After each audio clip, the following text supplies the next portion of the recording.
Earlier this week, Count Dankula, otherwise referred to as that one Nazi pug guy, released a video detailing his appeals to the guilty sentence that was handed to him by the courts for his grossly offensive conduct via a transmission device.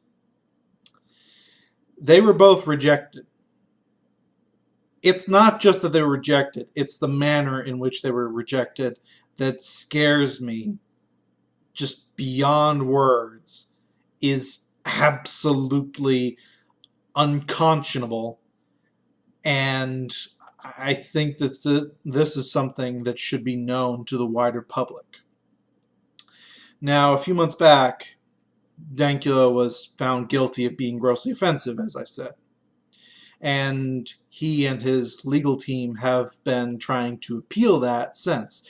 The way the UK system works is very different than the US one. And basically, you need permission from a judge to be able to have it appealed. But usually you're supposed to at least get in front of a judge to say, hey, here's why I want to appeal, before they say no. That never happened in this case. In this case, they struck it down hard and fast. And this is a letter that Dankula got. I'm going to read the part that's important for what I'm discussing, but I'm also going to have a link down to the video as well so that you can see his letter and hear him talk about it. On my reading, this is the appellate judge that's saying this. It appears to be wholly improper. It involved an attack on the bona fides of the police and prosecution, i.e. saying that they were bad or that they were enforcing unjust justice. An apparent refusal by an officer of the court to accept the verdict of that court. The lawyer for the defense should just sit down and take whatever verdict is given, because appeals courts don't exist, apparently. An apparent attempt to intimidate the court in the sentencing process by reference to a publicly funded appeal. Intimidating the court by saying that you're going to appeal the verdict and that you actually have the funds to appeal the verdict. In what world is any of that intimidation?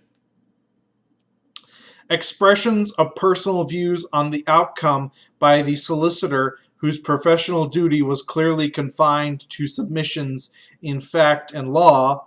Once again, defense lawyers saying this is an outrageous verdict. Oh, woe is we the court. And an apparently enthusiastic endorsement of the appellant's defiance. The lawyer saying, yeah, go with what you're wanting to go with, if this is to be believed. For an officer of the court to engage in such behavior is at best unprofessional and improper, and would certainly merit a professional complaint.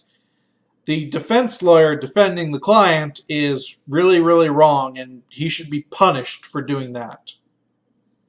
Indeed, for my part, I consider the solicitor was fortunate not to himself require representation on the matter of contempt.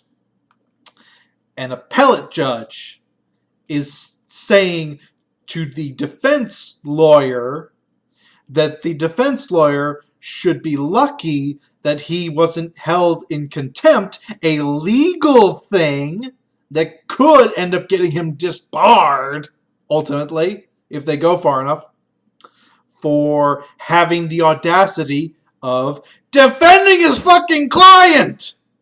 You know, his job! The fact that the appellate courts were not only so adamant in their refusal to even treat the idea of an appeal for this with any sort of unbias, but the fact that they are threatening the defense lawyer leads me to believe that the UK does not want this case to disappear from their precedence records. They want this to be a thing so that they can keep using it as an example and a precedent for how they can suppress free speech, so that they can just say anything is grossly offensive and you are jailed. They want this on the books. I have never seen anything so clear and concrete proof of a legal, I hate to use the term conspiracy, but that's what it seems like. This needs to be spread far and wide, and people need to be made aware of this, especially if you live in the UK. I'm so thankful I live in the US, where the First Amendment still holds some level of enforcement. But this is the kind of shit that the people who despise free speech want. This is scary, to say the least. And I hope it never comes to this in the US, and I will fight to the death to make sure it doesn't.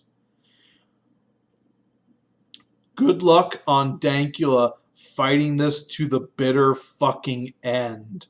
And to the appellate judge that looked at this, fuck you with as big and as sharp a stick I can find.